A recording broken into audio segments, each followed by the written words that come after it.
There was a man from the family of Levi. He married a woman who was also from the family of Levi. She became pregnant and gave birth to a son. She saw how wonderful the baby was, and she hid him for 3 months. But after 3 months, she was not able to hide the baby any longer. So she got a basket made of reeds and covered it with tar so that it would float. She put the baby in the basket. Then she put the basket among the tall grass at the edge of the Nile River. The baby's sister stood a short distance away. She wanted to see what would happen to him. Then the daughter of the king of Egypt came to the river. She was going to take a bath. Her servant girls were walking beside the river. She saw the basket in the tall grass. So she sent her slave girl to get it. The king's daughter opened the basket and saw the baby boy. He was crying, and she felt sorry for him. She said, "This is one of the Hebrew babies."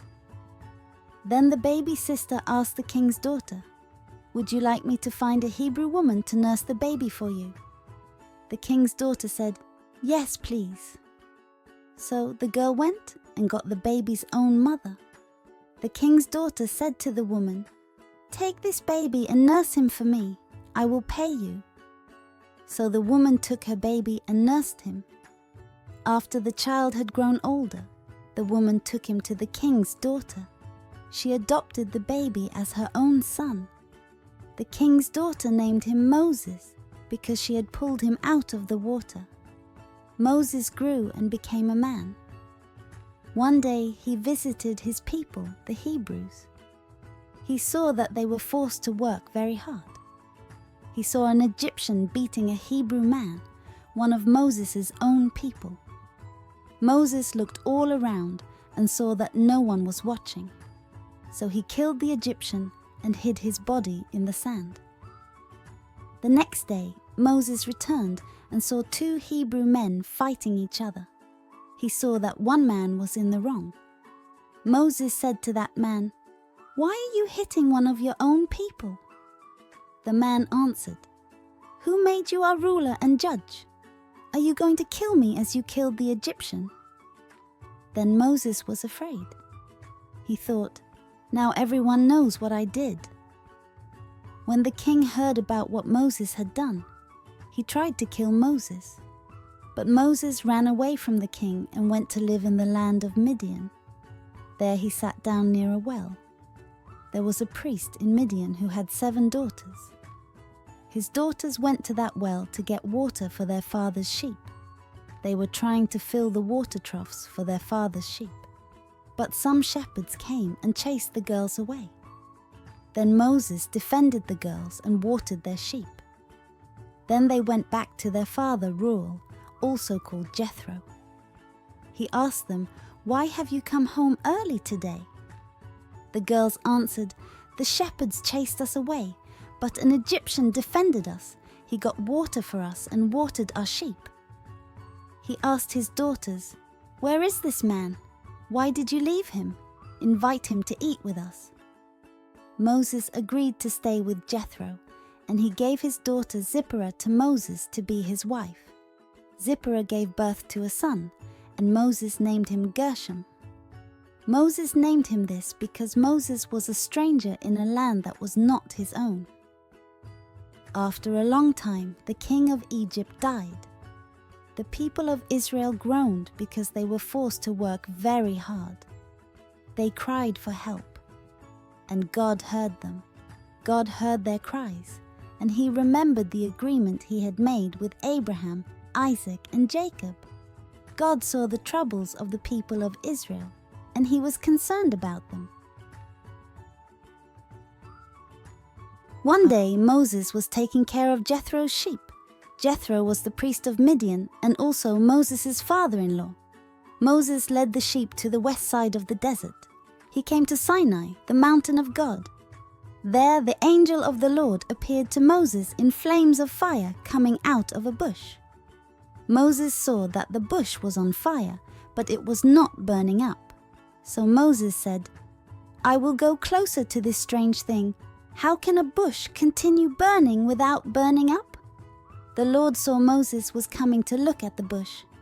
So God called to him from the bush, "Moses! Moses!" And Moses said, "Here I am."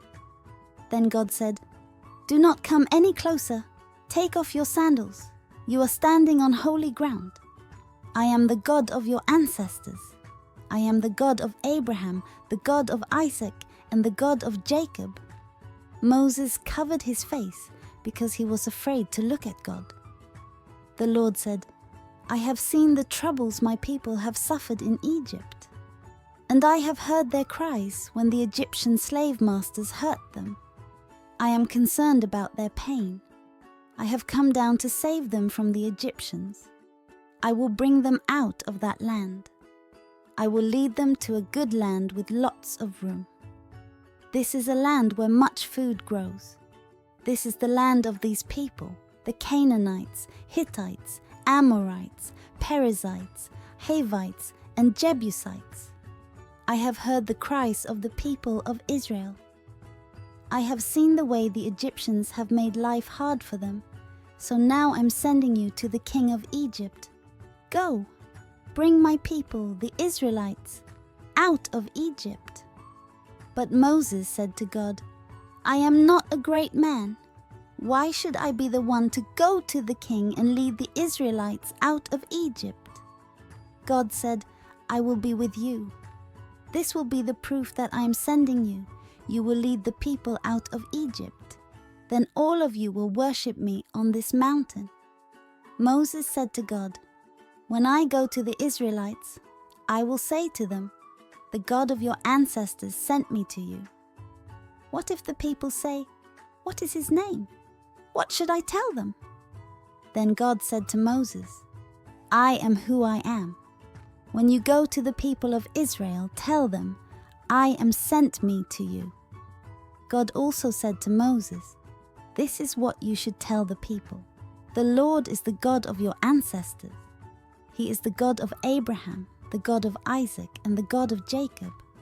And he sent me to you. This will always be my name. That is how people from now on will know me. Go and gather the elders and tell them this. The Lord, the God of your ancestors, has appeared to me. The God of Abraham, Isaac, and Jacob spoke to me. He says, 'I care about you, and I have seen what has happened to you in Egypt. I have decided that I will take you away from the troubles you are suffering in Egypt. I will lead you to the land of the Canaanites, Hittites, Amorites, Perizzites, Hivites, and Jebusites. This land grows much food.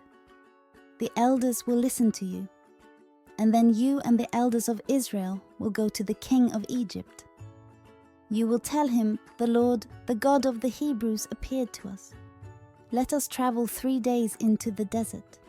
There we must offer sacrifices to the Lord our God. But I know that the king of Egypt will not let you go. Only a great power will force him to let you go. So I will use my great power against Egypt. I will make miracles happen in that land. After I do this, he will let you go. And I will cause the Egyptian people to think well of the people of Israel.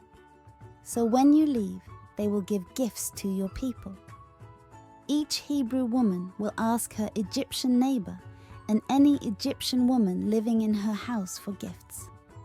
Ask for silver, gold, and clothing. You will put those gifts on your children when you leave Egypt. In this way you will take with you the riches of the Egyptians."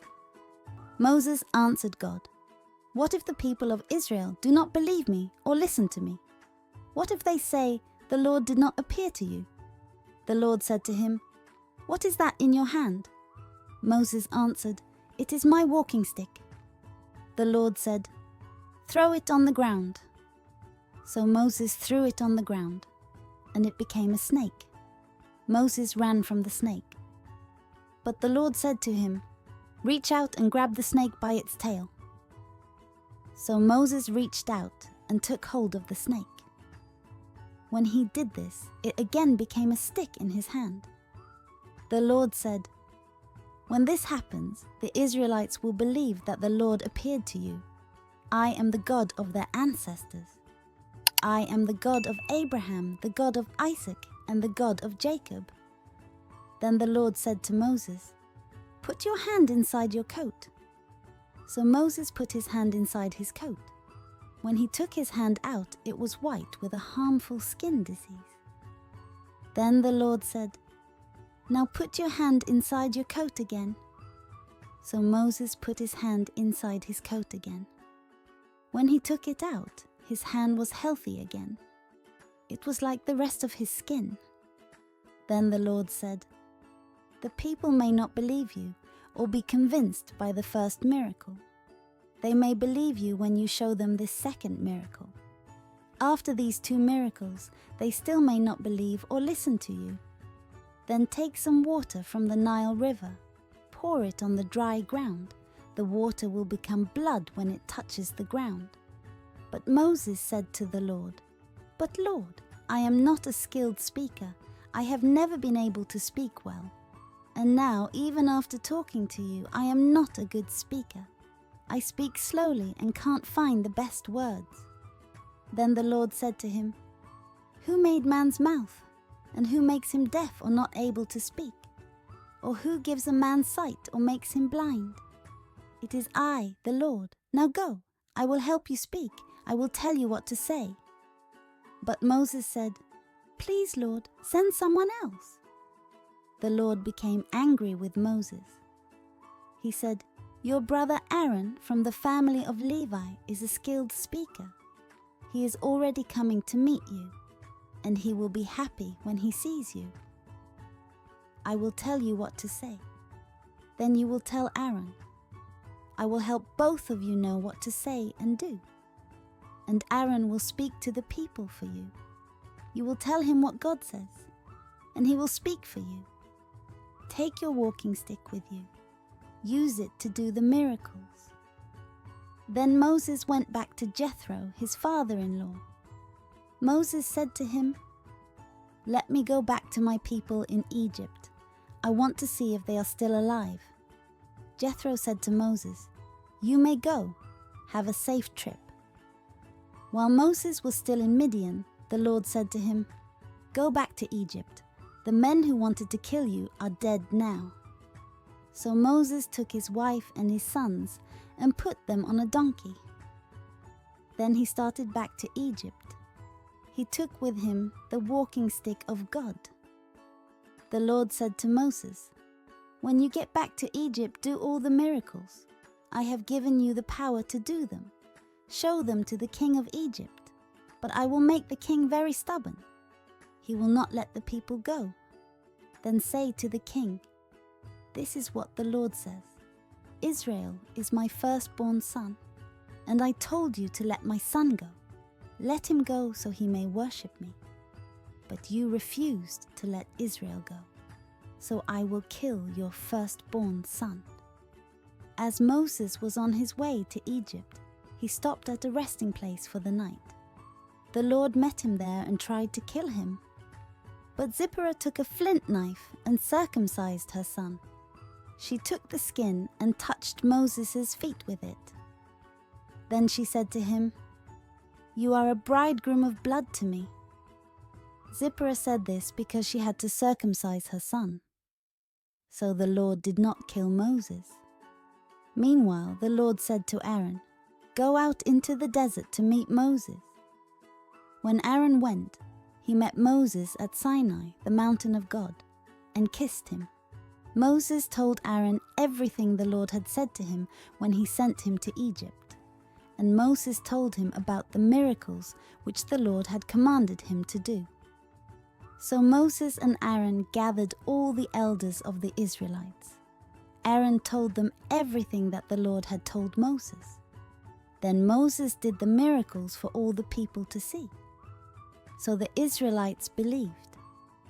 They heard that the Lord was concerned about them and had seen their troubles. Then they bowed down and worshipped him. After Moses and Aaron talked to the people, they went to the king of Egypt. They said, "This is what the Lord, the God of Israel, says. Let my people go, so they may hold a feast for me in the desert." But the king of Egypt said, "Who is the Lord? Why should I obey him and let Israel go? I do not know the Lord, and I will not let Israel go." Then Aaron and Moses said, "The God of the Hebrews has talked with us. Now let us travel 3 days into the desert. There we will offer sacrifices to the Lord our God. If we don't do this, he may kill us with a disease or in war." But the king said to them, "Moses and Aaron, why are you taking the people away from their work? Go back to your hard work. There are very many Hebrews, and now you want them to quit their hard work." That same day, the king gave a command to the slave masters and foremen. He said, "Don't give the people straw to make bricks as you used to do. Let them gather their own straw, but they must still make the same number of bricks as they did before. Do not accept fewer. They have become lazy. That is why they are asking me, 'Let us go to offer sacrifices to our God.' Make these people work harder. Keep them busy.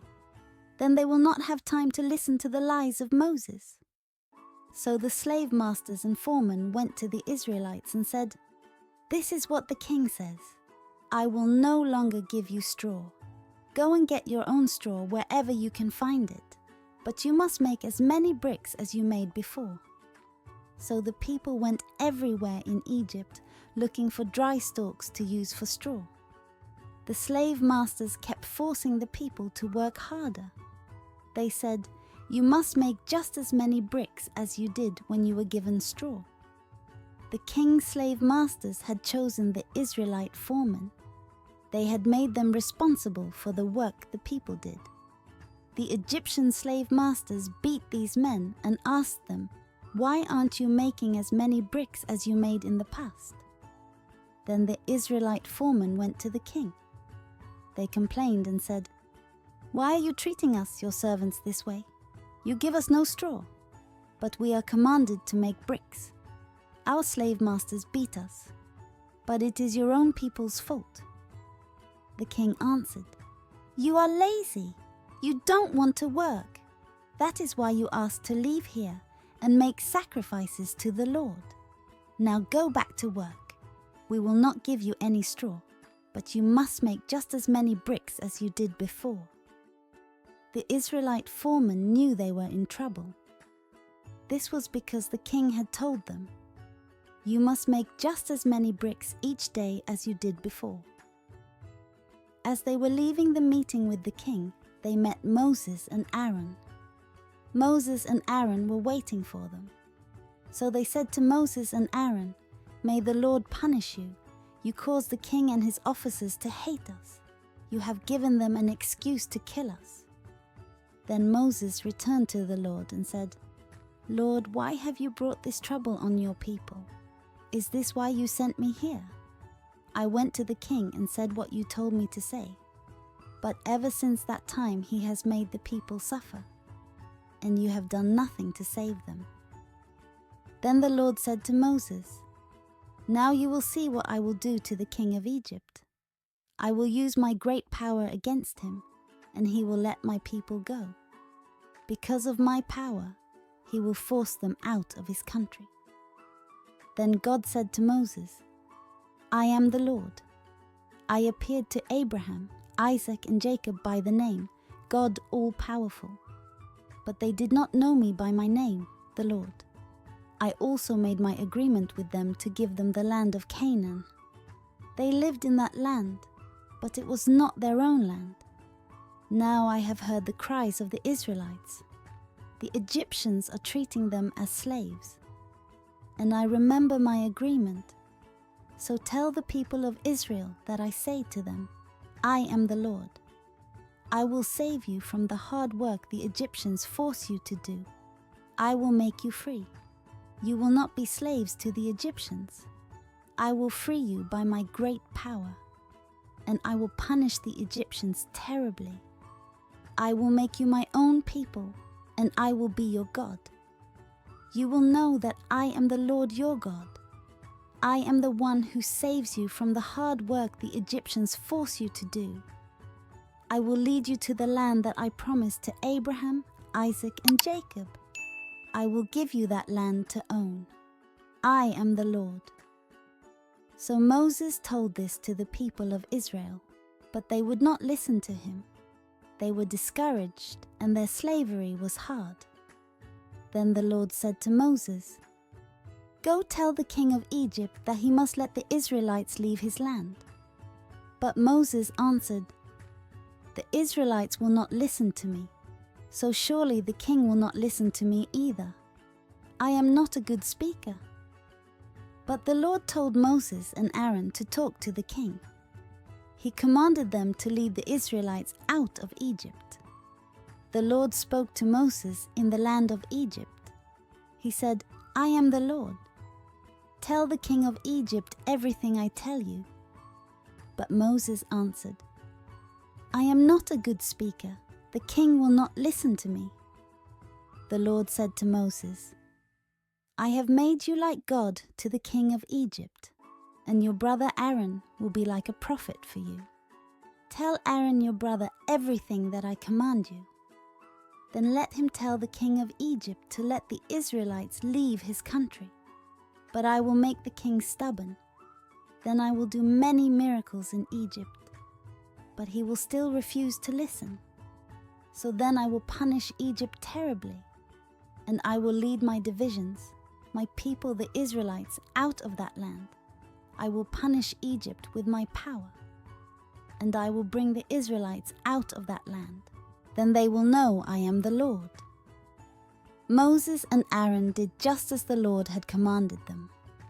Moses was 80 years old, and Aaron was 83 when they spoke to the king. The Lord said to Moses and Aaron, "The king will ask you to do a miracle. When he does Moses, you tell Aaron to throw his walking stick down in front of the king. It will become a snake." So Moses and Aaron went to the king, as the Lord had commanded. Aaron threw his walking stick down in front of the king and his officers, and it became a snake. So the king called in his wise men and his magicians. With their tricks, the Egyptian magicians were able to do the same thing.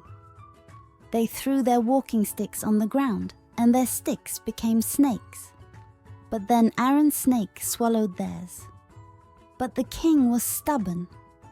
He refused to listen to Moses and Aaron, just as the Lord had said. Then the Lord said to Moses, "The king is being stubborn. He refuses to let the people go. In the morning the king will go out to the Nile River. Go meet him by the edge of the river. Take with you the walking stick that became a snake. Tell him this: 'The Lord, the God of the Hebrews, sent me to you.'" He said, "Let my people go worship me in the desert. Until now you have not listened. This is what the Lord says. This is how you will know that I am the Lord.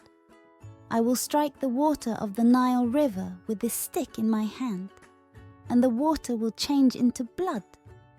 Then the fish in the Nile will die, and the river will begin to stink, and the Egyptians will not be able to drink the water from the Nile." The Lord said to Moses, "Tell Aaron to stretch the walking stick in his hand over the rivers, canals, ponds, and pools in Egypt. The water will become blood everywhere in Egypt. There even will be blood in the wooden buckets and stone jars." So Moses and Aaron did just as the Lord had commanded. Aaron raised his walking stick and struck the water in the Nile River. He did this in front of the king and his officers. So all the water in the Nile changed into blood. The fish in the Nile died, and the river began to stink. So the Egyptians could not drink water from it. Blood was everywhere in the land of Egypt. Using their tricks, their magicians of Egypt did the same thing. So the king was stubborn and refused to listen to Moses and Aaron. This happened just as the Lord had said. The king turned and went into his palace.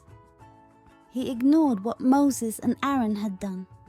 the Egyptians could not drink the water from the Nile. So all of them dug along the bank of the river. They were looking for water to drink. 7 days passed after the Lord changed the Nile River. Then the Lord told Moses, "Go to the king of Egypt and tell him, 'This is what the Lord says. Let my people go to worship me. If you refuse, then I will punish Egypt with frogs. The Nile River will be filled with frogs. They will come from the river and enter your palace. They will be in your bedroom and your bed. The frogs will enter the houses of your officers and your people. They will enter your ovens and your baking pans. The frogs will jump up all over you, your people and your officers.'"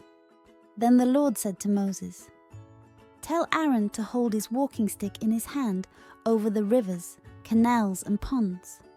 Make frogs come up out of the water onto the land of Egypt." So Aaron held his hand over all the waters of Egypt. The frogs came up out of the water and covered the land of Egypt. The magicians used their tricks to do the same thing, so even more frogs came up onto the land of Egypt. So the king called for Moses and Aaron. He said, "Pray to the Lord to take the frogs away from me and my people. I will let your people go to offer sacrifices to the Lord." Moses said to the king, "Please set the time that I should pray for you, your people and your officers.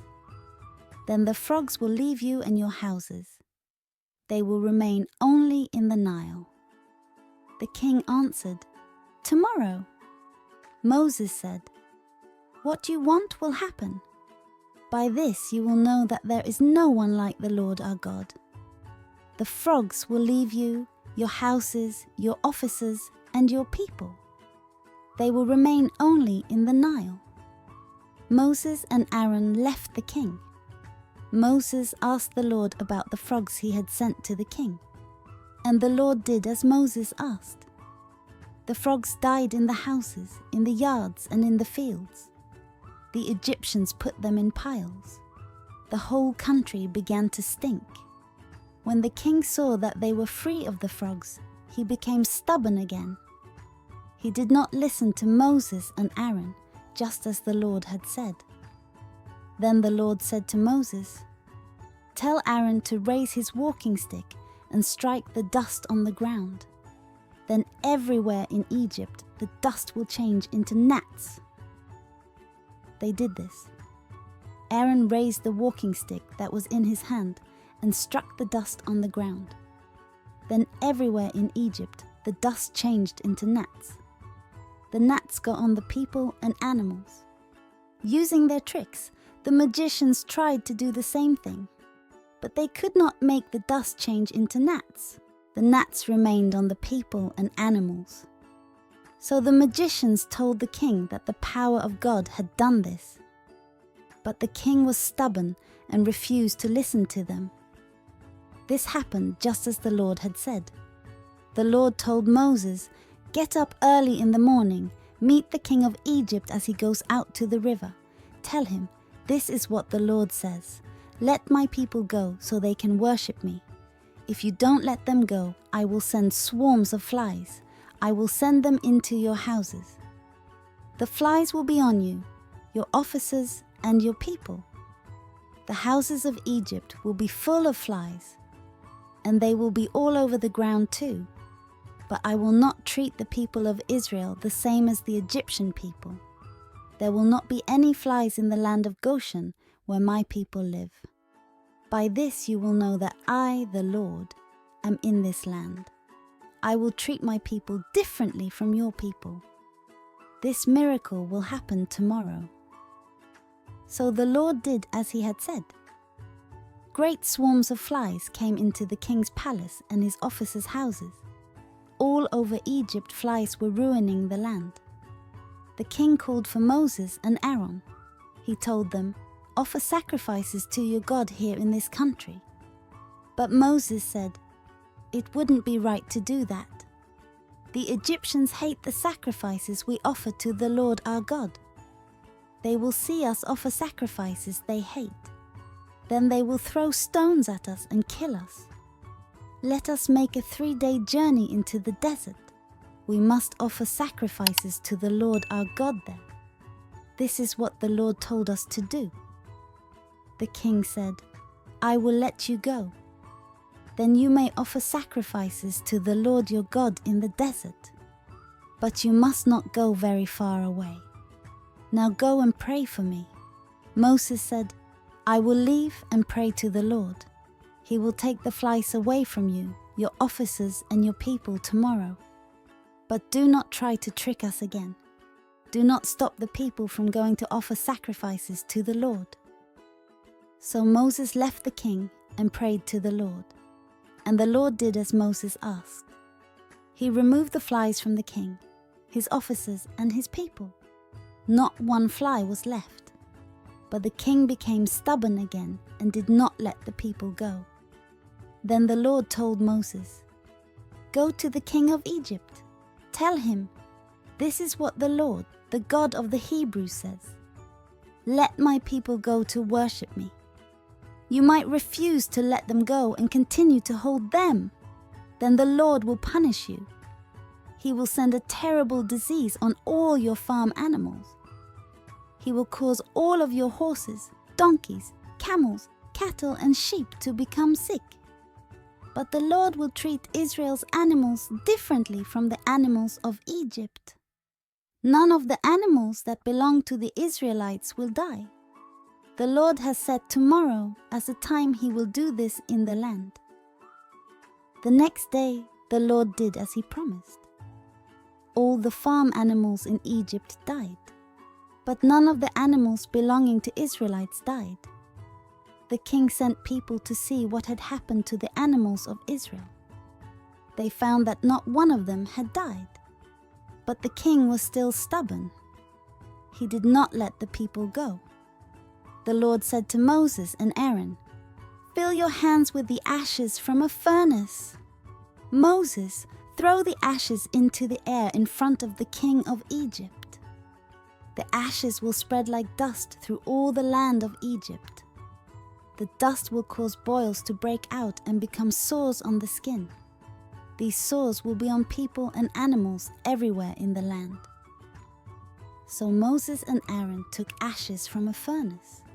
Then they went and stood before the king. Moses threw ashes into the air. It caused boils to break out and become sores on people and animals. The magicians could not stand before Moses. This was because all the Egyptians had boils, even the magicians. But the Lord made the king stubborn, so he refused to listen to Moses and Aaron. This happened just as the Lord had said. Then the Lord said to Moses, "Get up early in the morning and go to the king of Egypt. Tell him, 'This is what the Lord, the God of the Hebrews, says. Let my people go to worship me. If you do not do this, this time I will punish you with all my power. I will punish you, your officers, and your people. Then you will know that there is no one in the whole land like me. By now I could have used my power and caused a bad disease. It would have destroyed you and your people from the earth. But I have let you live for this reason, to show you my power. In this way my name will be talked about in all the earth. You are still against my people. You do not want to let them go. So at this time tomorrow I will send a terrible hailstorm. It will be the worst in Egypt since it became a nation. Now send for your animals and whatever you have in the fields. Bring them into a safe place. The hail will fall on every person or animal that is still in the fields. If they have not been brought in, they will die." Some of the king's officers respected the word of the Lord. They hurried to bring their slaves and animals inside. But others ignored the Lord's message. They left their slaves and animals in the fields. The Lord told Moses, "Raise your hand toward the sky. Then the hail will start falling over all the land of Egypt. It will fall on people, animals, and on everything that grows in the fields of Egypt." So Moses raised his walking stick toward the sky, and the Lord sent thunder and hail, and lightning flashed down to the earth. So he caused hail to fall upon the land of Egypt. There was hail, and there was lightning flashing as it hailed. This was the worst hailstorm in Egypt since it had become a nation. The hail destroyed everything that was in the fields in all the land of Egypt. The hail destroyed both people and animals. It also destroyed everything that grew in the fields. It broke all the trees in the fields. The only place it did not hail was in the land of Goshen. The people of Israel lived there. The king sent for Moses and Aaron. He told them, "This time I have sinned. The Lord is in the right, and I and my people are in the wrong. Pray to the Lord. We have had enough of God's thunder and hail. I will let you go. You do not have to stay here any longer." Moses told the king, "When I leave the city, I will raise my hands to the Lord in prayer, and the thunder and hail will stop. Then you will know that the earth belongs to the Lord. But I know that you and your officers do not yet fear the Lord God." The flax was in bloom, and the barley had ripened. So these crops were destroyed. But both wheat crops ripened later, so they were not destroyed. Moses left the king and went outside the city. He raised his hands to the Lord, and the thunder and hail stopped. The rain also stopped falling to the ground. The king saw that the rain, hail, and thunder had stopped. Then he sinned again. He and his officers became stubborn again. The king became stubborn and refused to let the Israelites go. This happened just as the Lord had said through Moses. The Lord said to Moses, "Go to the king of Egypt. I have made him and his officers stubborn. I did this so I could show them my powerful miracles. I also did this so you could tell your children and your grandchildren. Tell them how I made fools of the Egyptians. Tell them about the miracles I did among them. Then all of you will know that I am the Lord." So Moses and Aaron went to the king. They told him, "This is what the Lord, the God of the Hebrews, says. How long will you refuse to be sorry for what you have done? Let my people go to worship me. If you refuse to let my people go, tomorrow I will bring locusts into your country. They will cover the land, and no one will be able to see the ground. They will eat anything that was left from the hailstorm. They will eat the leaves from every tree growing in the field. They will fill your palaces and all your officers' houses. They will fill the houses of all the Egyptian people. There will be more locusts than your fathers or ancestors have ever seen. There will be more locusts than there have been since people began living in Egypt." Then Moses turned and walked away from the king. The king's officers asked him, "How long will this man make trouble for us? Let the Israelite men go to worship the Lord their God. Don't you know that Egypt is ruined?" So Moses and Aaron were brought back to the king. He said to them, "Go and worship the Lord your God. But tell me just who is going." Moses answered, "We will go with our young and our old people, our sons and daughters, and sheep and cattle. This is because we are going to have a feast to honor the Lord." The king said to them, "The Lord really will have to be with you if ever I let you and all of your children leave Egypt. See, you are planning something evil. No, only the men may go and worship the Lord. That is what you have been asking for." Then the king forced Moses and Aaron out of his palace. The Lord told Moses, "Raise your hand over the land of Egypt, and the locusts will come. They will spread all over the land of Egypt. They will eat all the plants that the hail did not destroy." So Moses raised his walking stick over the land of Egypt, and the Lord caused a strong wind to blow from the east. It blew across the land all that day and night. When morning came, the east wind had brought the locusts.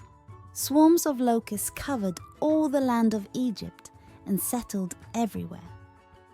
There were more locusts than ever before or after. The locusts covered the whole land so that it was black. They ate everything that was left after the hail. They ate every plant in the field and all the fruit on the trees.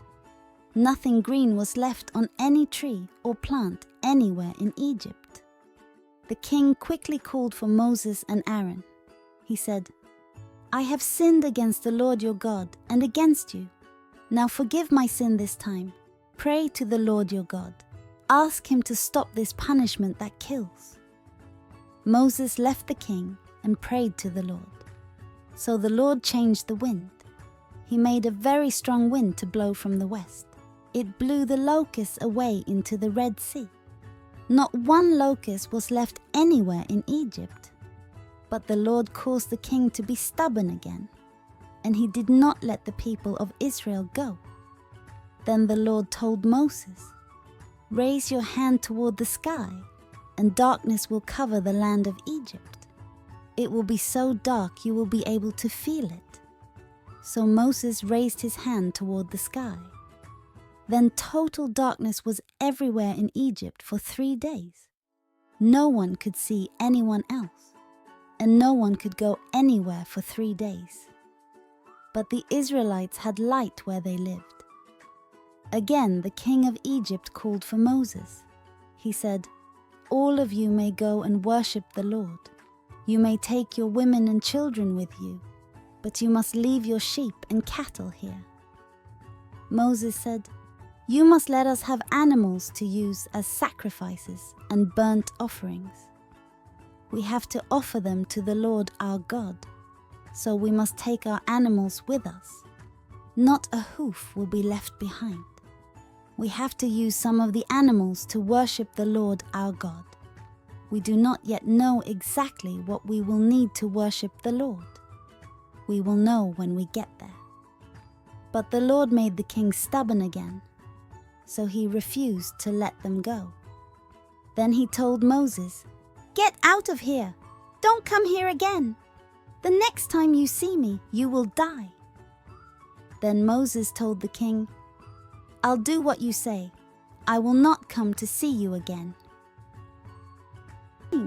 Now the Lord had told Moses, "I have one more way to punish the king and the people of Egypt. After this, the king will send all of you away from Egypt. When he does, he will force you to leave completely.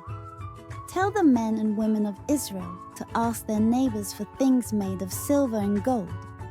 The Lord had caused the Egyptians to respect the Israelites.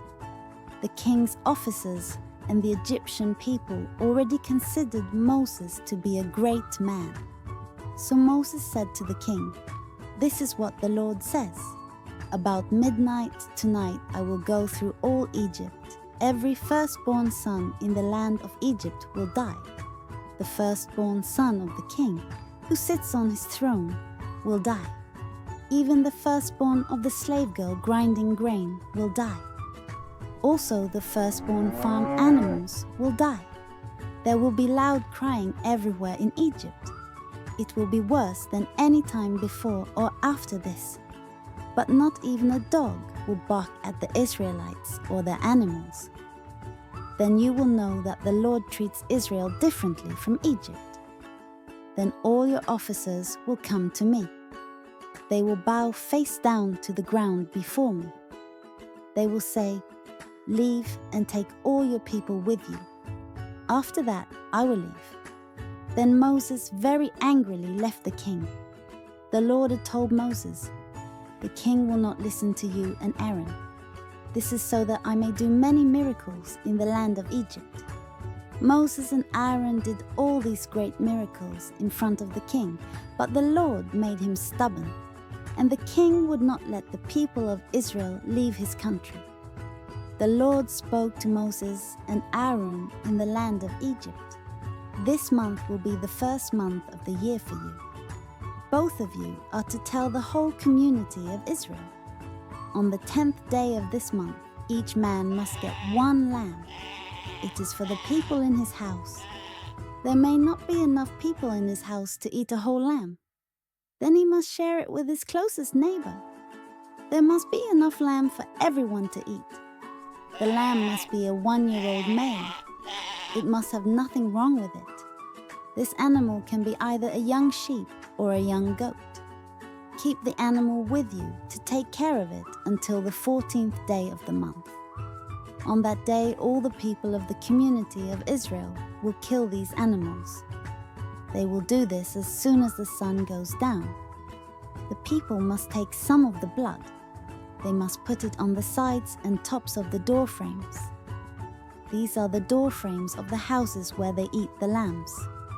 On this night, they must roast the lamb over a fire. Then they must eat it with bitter herbs and bread made without yeast. Do not eat the lamb raw or boiled in water. Roast the whole lamb over a fire, with its head, legs, and inner organs. You must not leave any of it until morning. But if any of it is left over until morning, you must burn it with fire. This is the way you must eat it. You must be fully dressed as if you were going on a trip. You must have your sandals on, and you must have your walking stick in your hand. You must eat it in a hurry. This is the Lord's Passover. That night I will go through the land of Egypt. I will kill all the firstborn of animals and people in the land of Egypt. I will punish all the gods of Egypt. I am the Lord. But the blood will be a sign on the houses where you are. When I see the blood, I will pass over you. Nothing terrible will hurt you when I punish the land of Egypt. You are always to remember this day. Celebrate it with a feast to the Lord. Your descendants are to honor the Lord with this feast from now on.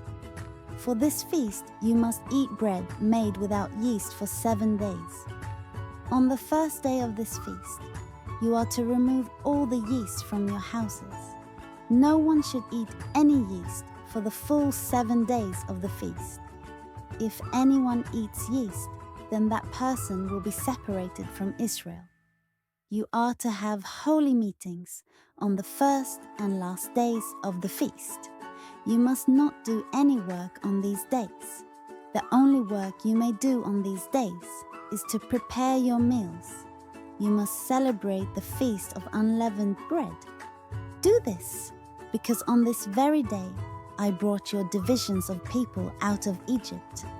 So all of your descendants must celebrate this day. This is a law that will last from now on. You are to eat bread made without yeast. Start this on the evening of the 14th day of the first month of your year. Eat this until the evening of the 21st day. For 7 days there must not be any yeast in your houses. Anybody who eats yeast during this time must be separated from the community of Israel. This includes Israelites and non-Israelites. During this feast, you must not eat yeast. You must eat bread made without yeast wherever you live. Then Moses called all the elders of Israel together. He told them, "Get the animals for your families.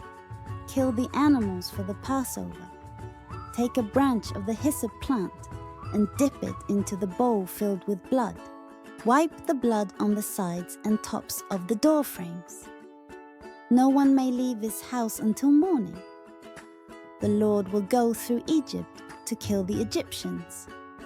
He will see the blood on the sides and tops of the door frames. Then the Lord will pass over that house. He will not let the one who brings death come into your houses and kill you. You must keep this command. This law is for you and your descendants from now on. Do this when you go to the land the Lord has promised to give to you. When your children ask you, 'Why are we doing these things?' you will say, 'This is the Passover sacrifice to honor the Lord. When we were in Egypt, the Lord passed over the houses of Israel.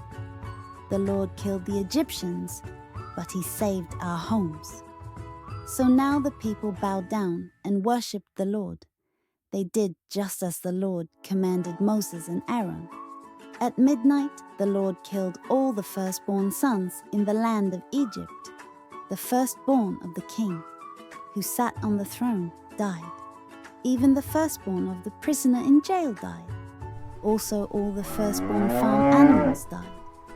The king, his officers, and all the Egyptians got up during the night. Someone had died in every house. So there was loud crying everywhere in Egypt. During the night, the king called for Moses and Aaron. He said to them, "Get up and leave my people. You and your people may do as you have asked. Go and worship the Lord. Take all of your sheep and cattle as you have asked. Go. And also bless me." The Egyptians also asked the Israelites to hurry and leave. They said, "If you don't leave, we will all die."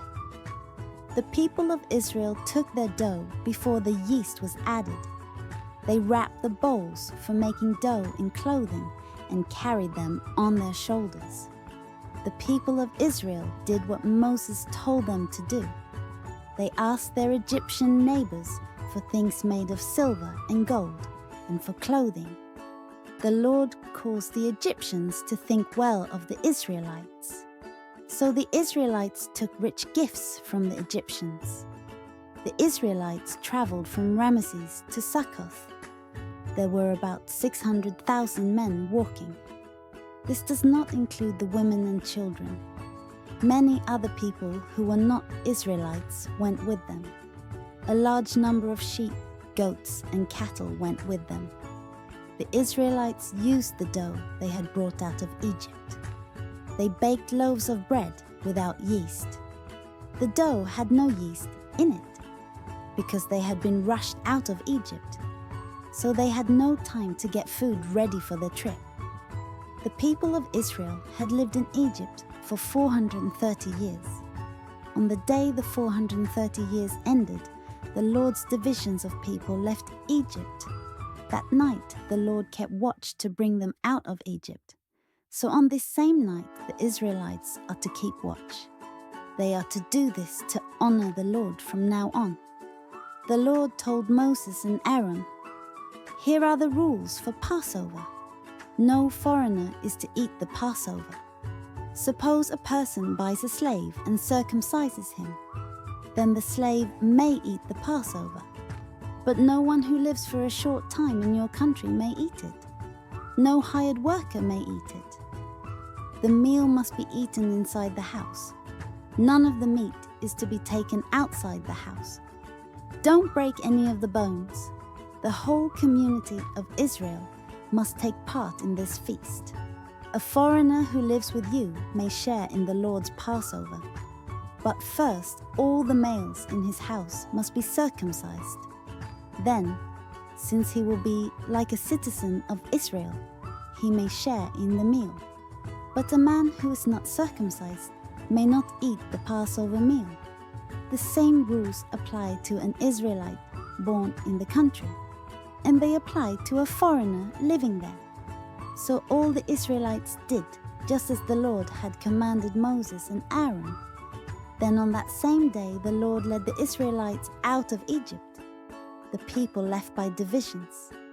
Then the Lord said to Moses, "Give every firstborn male to me. Every firstborn male among the Israelites belongs to me, whether human or animal." Moses said to the people, "Remember this day, the day you left Egypt. You were slaves in that land. The Lord with his great power brought you out of it. You must not eat bread made with yeast. Today, in the month of Abib, you are leaving Egypt. The Lord made a promise to your ancestors. The Lord promised to give you the land of these people, the Canaanites, Hittites, Amorites, Hivites, and Jebusites. The Lord will lead you to this land where much food grows. There you must celebrate this feast during the first month of every year. For 7 days you must eat bread made without yeast. On the 7th day there will be a feast to honor the Lord. So for 7 days you must not eat any bread made with yeast. There must be no bread made with yeast anywhere in your land. On that day you should tell your son, 'We are having this feast because of what the Lord did for me when I came out of Egypt.' This feast will help you remember. It will be like a mark on your hand. It will be like a reminder on your forehead. This feast will remind you to speak the Lord's teachings. This is because the Lord used His great power to bring you out of Egypt. So celebrate this feast every year at the right time. The Lord will take you into the land of the Canaanites. He promised to give this land to you and your ancestors. Then you must give Him every firstborn male, and every firstborn male animal must be given to the Lord. Buy back every firstborn donkey by offering a lamb. If you don't want to buy the donkey back, then break its neck. You must buy back from the Lord every firstborn of your sons. From now on your son will ask you, 'What does this mean?' You will answer, 'With His great power the Lord brought us out of Egypt. We were slaves in that land. In Egypt the king was stubborn. He refused to let us leave. But the Lord killed every firstborn male in Egypt, both human and animal. That is why I sacrifice every firstborn male animal to the Lord. And that is why I buy back each of my firstborn sons from the Lord. This feast is like a mark on your hand, and it is like a reminder on your forehead. It will help you remember that the Lord brought us out of Egypt with His great power. Crossing the Red Sea. Exodus chapter 13 to chapter 14. The king sent the people out of Egypt. God did not lead them on the road through the Philistine country. That road is the shortest way. But God said, they might think they will have to fight. Then they might change their minds and go back to Egypt. So God led them through the desert toward the Red Sea. The Israelites were dressed for fighting when they left the land of Egypt. Moses carried the bones of Joseph with him. Before Joseph died, he had made the sons of Israel promise to do this. He had said, "When God saves you, remember to carry my bones with you out of Egypt." The people of Israel left Succoth and camped at Etham. Etham was on the edge of the desert. The Lord showed them the way. During the day He went ahead of them in a pillar of clouds. And during the night the Lord was in a pillar of fire to give them light. They could travel during the day or night. The pillar of cloud was always with them during the day, and the pillar of fire was always with them at night. Then the Lord said to Moses, "Tell the Israelites to turn back to Pi-hahiroth. Tell them to camp for the night between Migdol and the Red Sea. This is near Baal-zephon. The king will think, 'The Israelites are lost, trapped by the desert.' I will make the king stubborn again so he will chase after them. But I will defeat the king and his army. This will bring honor to me.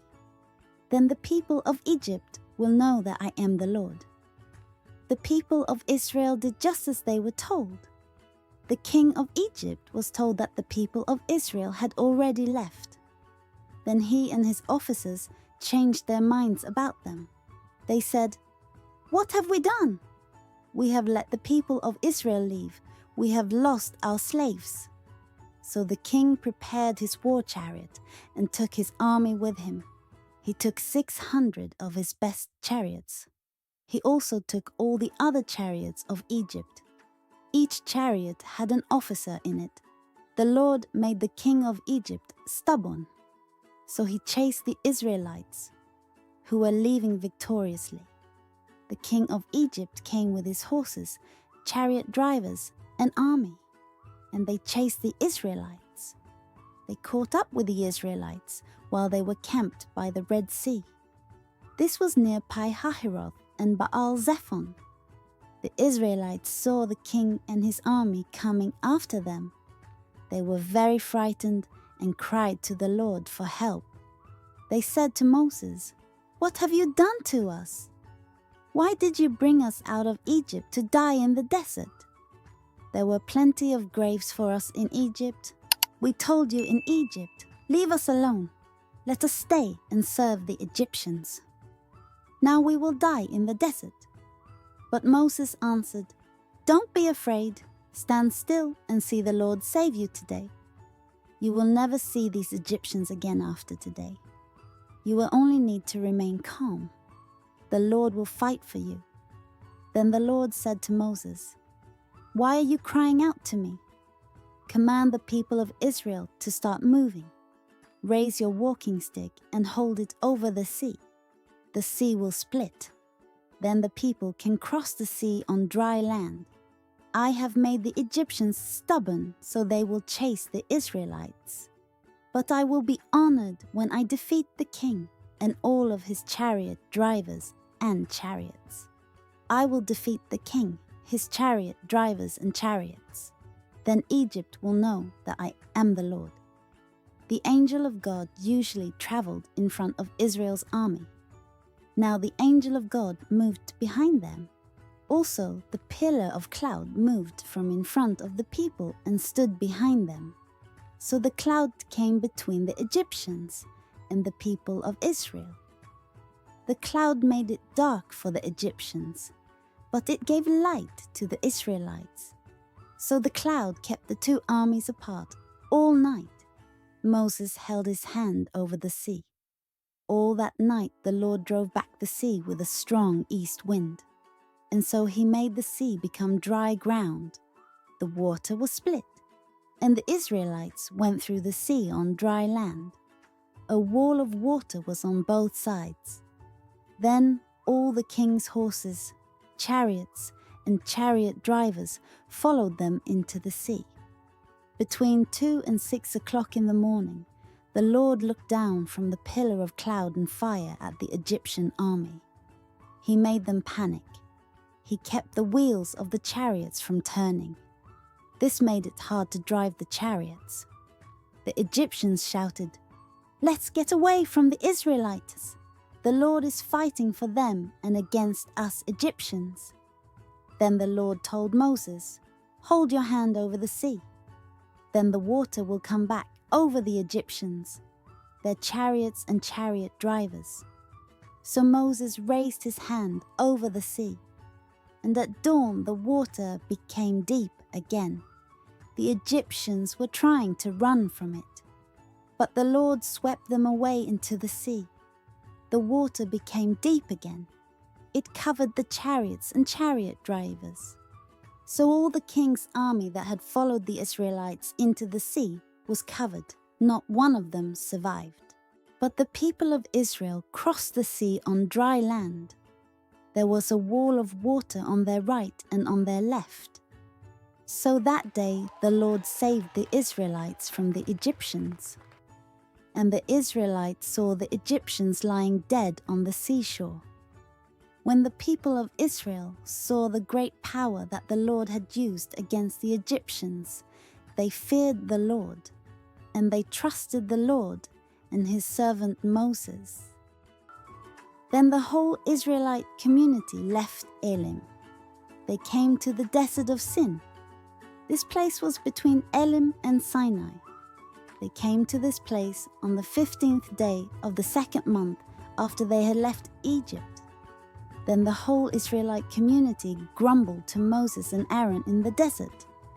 The Israelites said to them, "It would have been better if the Lord had killed us in the land of Egypt. There we had meat to eat. We had all the food we wanted. But you have brought us into this desert. You will starve us to death here." Then the Lord said to Moses, "I will cause food to fall like rain from the sky. This food will be for all of you. Every day the people must go out and gather what they need for that day. I will do this to see if the people will do what I teach them. On the 6th day of each week, they are to gather twice as much as they gather on other days. Then they are to prepare it. So Moses and Aaron said to all the Israelites, "This evening you will know that the Lord is the one who brought you out of Egypt. Tomorrow morning you will see the greatness of the Lord. He has heard you grumble against him. We are nothing. You are not grumbling against us, but against the Lord." And Moses said, "Each evening the Lord will give you meat to eat, and every morning he will give you all the bread you want. He will do this because he has heard you grumble against him. You are not grumbling against Aaron and me. You are grumbling against the Lord." Then Moses said to Aaron, "Speak to the whole community of the Israelites. Say to them, 'Meet together in front of the Lord, because he has heard your grumblings.'" So Aaron spoke to the whole community of the Israelites. While he was speaking, they looked toward the desert. There the greatness of the Lord appeared in a cloud. The Lord said to Moses, "I have heard the grumblings of the people of Israel. So tell them, at twilight you will eat meat, and every morning you will eat all the bread you want. Then you will know I am the Lord, your God." That evening, quail came and covered the camp, and in the morning dew lay around the camp. When the dew was gone, thin flakes like frost were on the desert ground. When the Israelites saw it, they asked each other, "What is that?" They asked this question because they did not know what it was. So Moses told them, "This is the bread the Lord has given you to eat. The Lord has commanded, each one of you must gather what he needs. Gather about 2 quarts for every person in your family." So the people of Israel did this. Some people gathered much, and some gathered little. Then they measured it. The person who gathered more did not have too much. The person who gathered less did not have too little. Each person gathered just as much as he needed.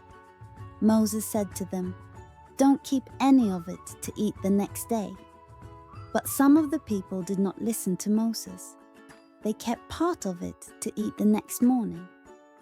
But it became full of worms and began to stink. So Moses was angry with these people. Every morning each person gathered as much food as he needed. But when the sun became hot, it melted away. On the 6th day, the people gathered twice as much food. They gathered 4 quarts for every person. So all the leaders of the community came and told this to Moses. Moses said to them, "This is what the Lord commanded. Tomorrow is the Sabbath, the Lord's holy day of rest. Bake what you want to bake, and boil what you want to boil today. But save the rest of the food until tomorrow morning." So the people saved it until the next morning, as Moses had commanded, and none of it began to stink or have worms in it. Moses told the people, "Eat the food you gathered yesterday. Today is the Sabbath, the Lord's day of rest, so you will not find any out in the field today. You should gather the food for 6 days, but the 7th day is a Sabbath day. On that day there will not be any food on the ground." On the 7th day, some of the people went out to gather food, but they couldn't find any. Then the Lord said to Moses, "How long will all you people refuse to obey my commands and teachings? Look, the Lord has made the Sabbath a day of rest for all of you. So on the 6th day, he will give you enough food for 2 days. But on the Sabbath, each of you must stay where you are. Do not leave your house." So the people rested on the Sabbath. The people of Israel called the food manna. The manna was like small white seeds. It tasted like wafers made with honey. Then Moses said, "The Lord said, save 2 quarts of this food for your descendants. Then they can see the food that I gave you to eat. I did this in the desert when I brought you out of Egypt." Moses told Aaron, Take a jar and fill it with 2 quarts of manna, and save this manna for your descendants." So Aaron did what the Lord had commanded Moses. Aaron put the jar of manna in front of the Ark of the Covenant. He did this so it could be kept. The Israelites ate manna for 40 years. They ate it until they came to the land where they settled. They ate manna until they came to the edge of the land of Canaan. The measure they used for the manna was 2 quarts. It was 1/10 of an ephah. The whole Israelite community left the desert of Sin. They traveled from place to place as the Lord commanded. They camped at Rephidim, but there was no water there for the people to drink. So they quarreled with Moses. They said, "Give us water to drink." But Moses said to them, "Why do you quarrel with me? Why are you testing the Lord?" But the people were very thirsty for water. So they grumbled against Moses. They said, "Why did you bring us out of Egypt? Was it to kill us, our children, and our farm animals with thirst?" So Moses cried to the Lord, "What can I do with these people? They are almost ready to kill me with stones." The Lord said to Moses, "Go ahead of the people of Israel and take some of the elders of Israel with you. Carry with you the walking stick that you use to strike the Nile River. Now go. I will stand in front of you on a rock at Mount Sinai. Hit that rock with the stick, and water will come out of it. Then the people can drink." Moses did these things as the elders of Israel watched. Moses named that place Massa because the Israelites tested the Lord. They asked, "Is the Lord with us or not?" He also named it Meribah because they 20. quarreled. Exactly 3 months after the Israelites had left Egypt, they reached the desert of Sinai. They had left Rephidim and had come to the desert of Sinai. The Israelites camped in the desert in front of Mount Sinai. Then Moses went up on the mountain to God. The Lord called to him from the mountain.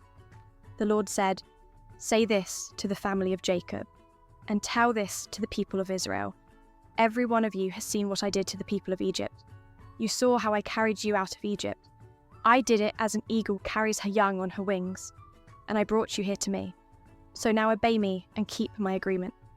Do this, and you will be my own possession, chosen from all nations. Even though the whole earth is mine, you will be my kingdom of priests. You will be a nation that belongs to me alone." You must tell the Israelites these words. So Moses went down and called the elders of the people together. He told them all the words the Lord had commanded him to say.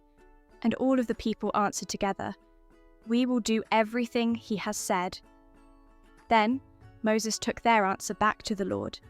And the Lord said to Moses, "I will come to you in a thick cloud. I will speak to you. The people will hear me talking to you.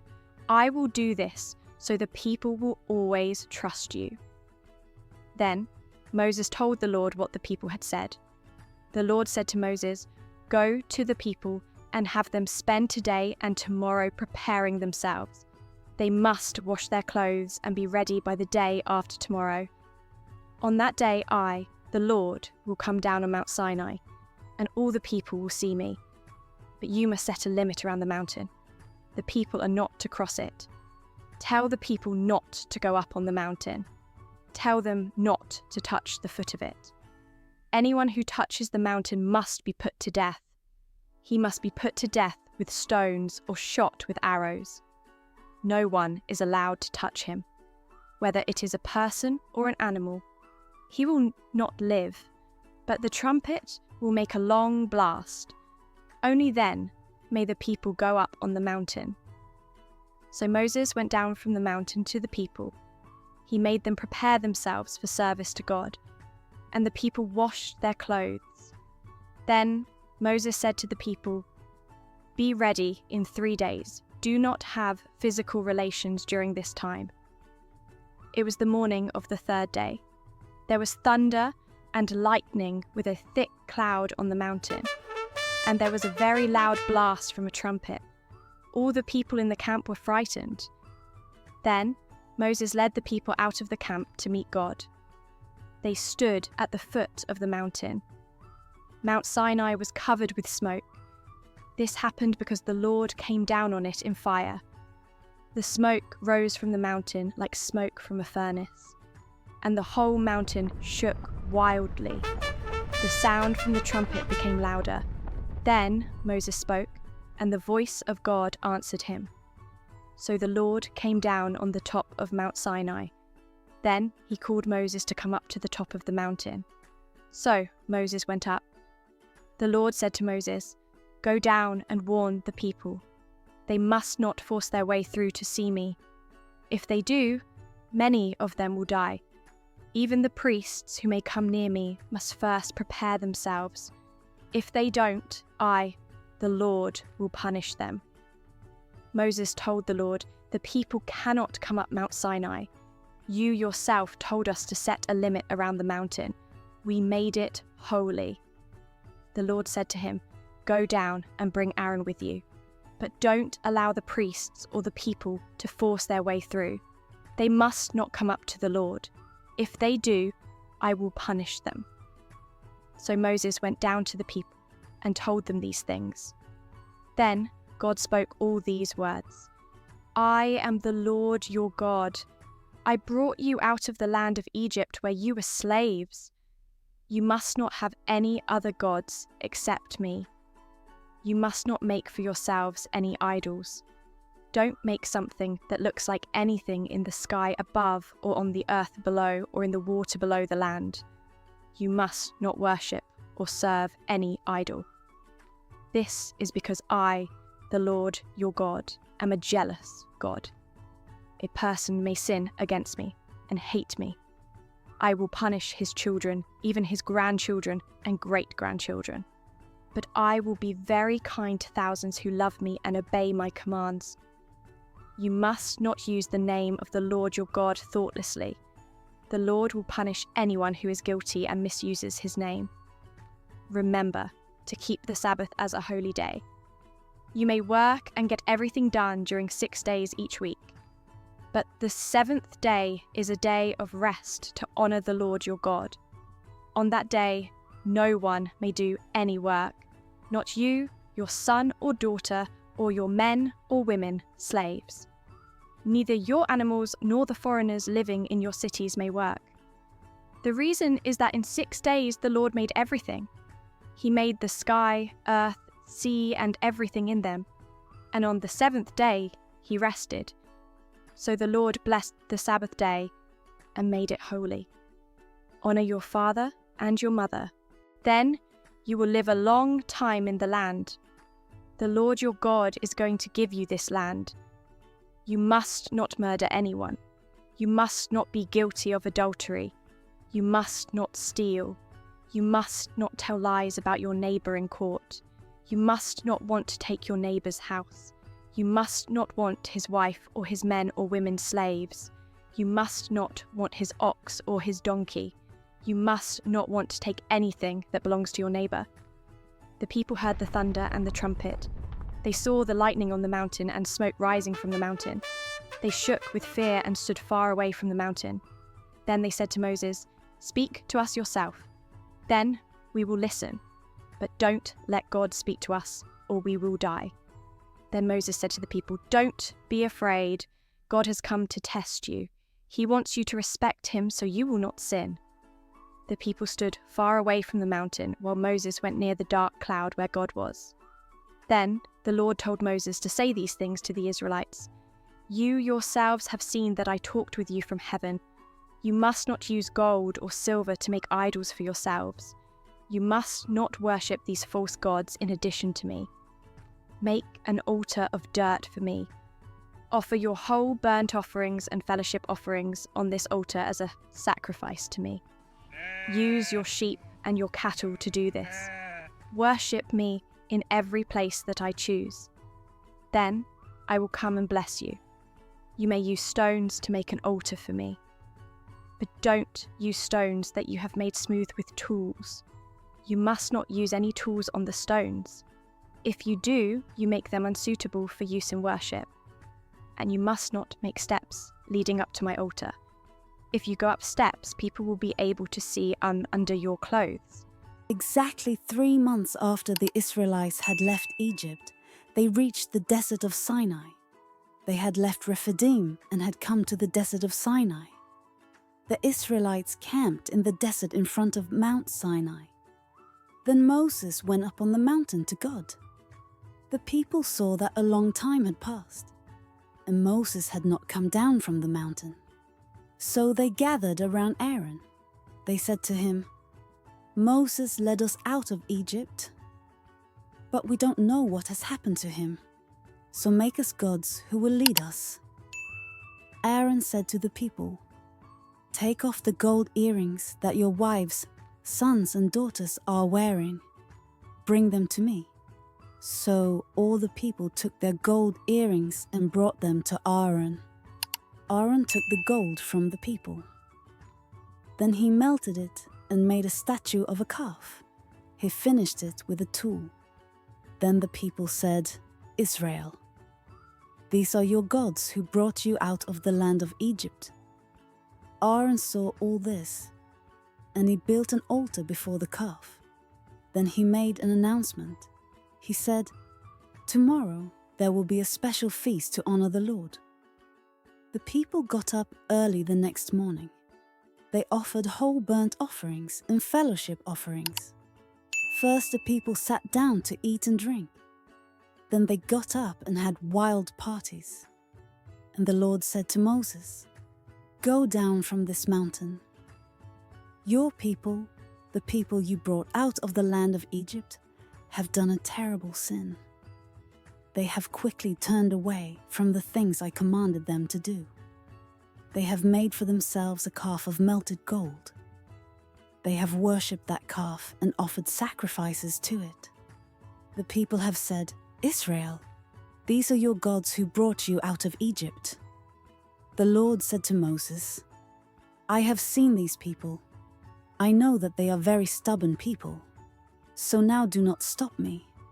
I am so angry with them that I am going to destroy them. Then I will make you and your descendants a great nation.' But Moses begged the Lord, his God. Moses said, 'Lord, don't let your anger destroy your people. You brought these people out of Egypt with your great power and strength. Don't let the people of Egypt say, 'The Lord brought the Israelites out of Egypt,' but he planned to kill them in the mountains and destroy them from the earth. So stop being angry. Don't destroy your people. Remember the men who served you, Abraham, Isaac, and Israel. You promised with an oath to them. You said, 'I will make your descendants as many as the stars in the sky. I will give your descendants all this land that I have promised them. It will be theirs forever.' So the Lord changed his mind. He did not destroy the people as he had said he might. Then Moses went down the mountain. In his hands he had the 2 stone tablets with the agreement on them. The commands were written on both sides of each stone, front and back. God himself had made the stones, and God himself had written the commands on the stones. Then Joshua heard the noise of the people shouting. He said to Moses, "It sounds like war down in the camp." Moses answered, "It is not an army's shout of victory. It is not an army's cry of defeat. It is the sound of singing that I hear." When Moses came close to the camp, he saw the gold calf and the dancing.